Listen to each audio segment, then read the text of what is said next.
Class 10th mathematics 3.3। देखो क्या कह रहा है, निम्न समीकरणों के युग्म को विलोपन तथा प्रतिस्थापन विधि से हल कीजिए। कौन सी विधि अधिक उपयुक्त है? मुझे लगता है कि विलोपन विधि ज़्यादा अच्छी रहेगी। देखो विलोपन विधि क्या होती है, x प्लस में देखो क्या कह रहा है, x प्लस में y बराबर में यहाँ 5, इसे समीकरण नंबर 1 मान लो। तो यहाँ कह रहा है 2x माइनस में 3y बराबर में 4, ये समीकरण नंबर हो गए तुम्हारे पास 2। हमको पक्ष बराबर करना है। देखो इसके विपरीत से यहाँ पर 2 से गुणा कर दो, यहाँ पर तुम 1 से गुणा करो, कोई परिवर्तन नहीं होगा। तो 2 के साथ x की गुणा कर तो 2x हो गया, प्लस में 2y हो गया, 5 दूनी कितने हो गए 10। अब एक संग गुणा करोगे कोई परिवर्तन होगा नहीं तुम्हारे पास, तो यहाँ 4 आ गया। देखो यहाँ पर प्लस लगाए तो यहाँ माइनस लगाएंगे, यहाँ माइनस लगाए तो यहाँ प्लस लगाएंगे, यहाँ प्लस लगाए तो यहाँ माइनस लगाएंगे, ये पक्ष कैंसिल होगा। ऊपर प्लस का है नीचे माइनस का है। अब ये दोनों जुड़ जाएंगे, 3 और 2 कितने हो गए 5y बराबर हो गया तुम्हारे पास 6। भाई 10 से प्लस के माइनस के 4 जाएंगे तो बच गया 6, तो y बराबर 6 बटे में हो गया 5। ये देखो y का मान आ गया, लिखना है y का मान समीकरण 1 में रखने पर रख दो। भाई देखो x प्लस में y बराबर कह रहा है 5, तो x प्लस में y का मान क्या देता है 6 बटे में 5 बराबर में 5 दे रखा है। देखो कोई भी चीज अगर हम बराबर के उधर ले जाएंगे तो वो हमेशा सदैव अगर इधर प्लस की है तो उधर माइनस की हो जाएगी। x बराबर में 5 माइनस में 6 बटे में हो जाएगा 5। एक लासा ले लो, इसकी इसमें गुणा कर दो, इसकी इसमें गुणा कर दो। x बराबर 25 हो गया और 6 एकम 6 हो गया बटे 5 एकम 5 हो गया। x बराबर देखो 25 से अगर 6 जाएंगे तो 19 बच जाएगा, 19 बटे में आ जाएगा तुम्हारे पास 5। ये दोनों x और y के मान ज्ञात हो गए तुम्हारे पास। अब देखो अब तुम्हारे पास एक का दूसरा नंबर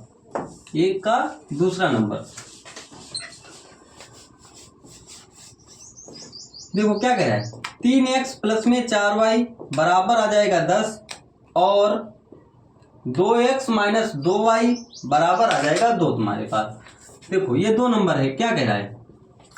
अब देखो हमको क्या करना है, 3x प्लस में 4y बराबर आ जाएगा 10, इसे समीकरण नंबर 1 मान लेना है। फिर कह रहा है 2x माइनस में 2y बराबर इसे 2 मान लेना है, ये समीकरण नंबर 2 हो गए तुम्हारे पास। ठीक है, अब हमको इनके पक्ष बराबर करना है। देखो यहाँ पर 2 है, यहाँ पर 2 से गुणा कर दो, यहाँ 3 है, यहाँ पर 3 से गुणा कर दो, तो 2 3 कितने हो गए 6 तुम्हारे पास, और 2 चक्के कितने हो गए 8 वाई हो गया, और 5 दुना हो गए तुम्हारे पास 10 दूनी हो गए तुम्हारे पास 20। देखो 2 3 कितने हो गए 6x माइनस 3 दूना कितने हो गए 6y बराबर 2 3 6। देखो यहाँ प्लस लगा है तो यहाँ माइनस लगाओ, यहाँ माइनस लगा तो प्लस लगाओ, यहाँ प्लस लगा तो यहाँ माइनस लगाओ, ये पक्ष कैंसिल कर दो।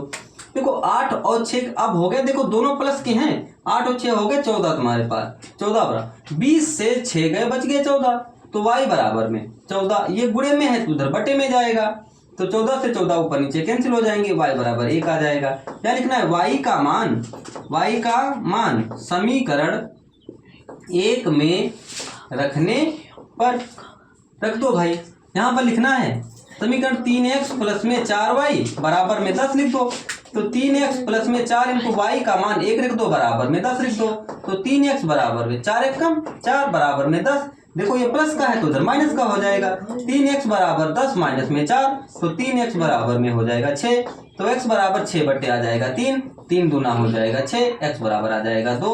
ये x का मान है, ये y का मान है, वह लग गया। अब सवाल नंबर 3 देखो क्या कह रहा है, सवाल नंबर 3 कह रहा है तुमको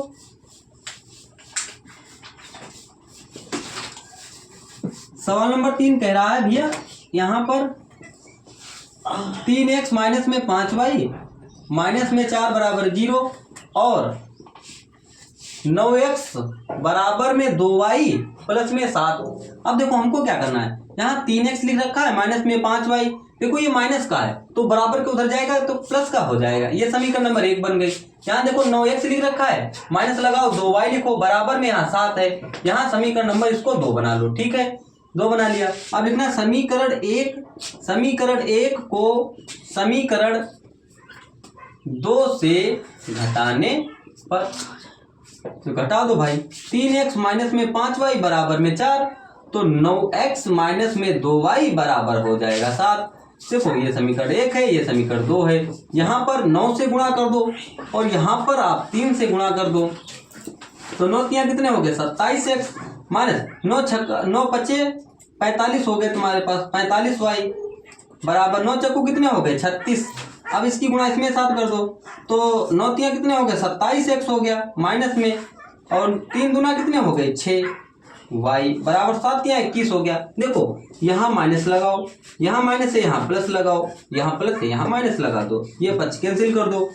भाई माइनस के 45 से प्लस के 6 चले गए, तो तुम्हारे पास 39 बच गए। कितने बच गए 39, वो भी कहा है कि माइनस के 39 बचेंगे, माइनस के 39 बराबर में। अब देखो 6 से 1 गया 5 बच गया, 3 से 2 गए 1 बच गए। ठीक है, ये गुणे में है तो इधर बटे में जाएगा, y बराबर 15 बटे में हो जाएगा 39, वो भी काहे का माइनस का, काहे का हो जाएगा माइनस का हो जाएगा 39। देखो 3 से 3 बचे 15, 3 एक कम 3 3 3 9 आ गया माइनस की 5 बटे 13। देखो y बराबर आ जाएगा 5 बटे में माइनस के 13, ये y का मान आ गया। अब लिखना है y का मान,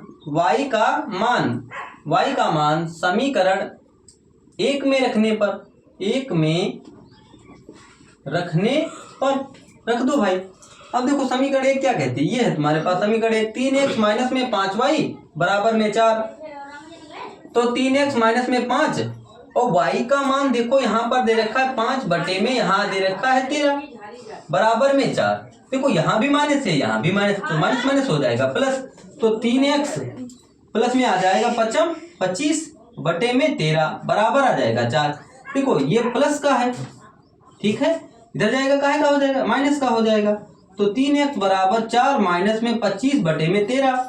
एक लासा ले लो, इसकी इसमें गुणा कर दो, इसकी इसमें गुणा कर दो, तो भाई 13 चक्कू 52 होते हैं, माइनस 25 बटे 13 एक कम 13, पर 3x बराबर में। देखो अब हमको 52 से 25 घटाना है, 52 से 25 घटाना है।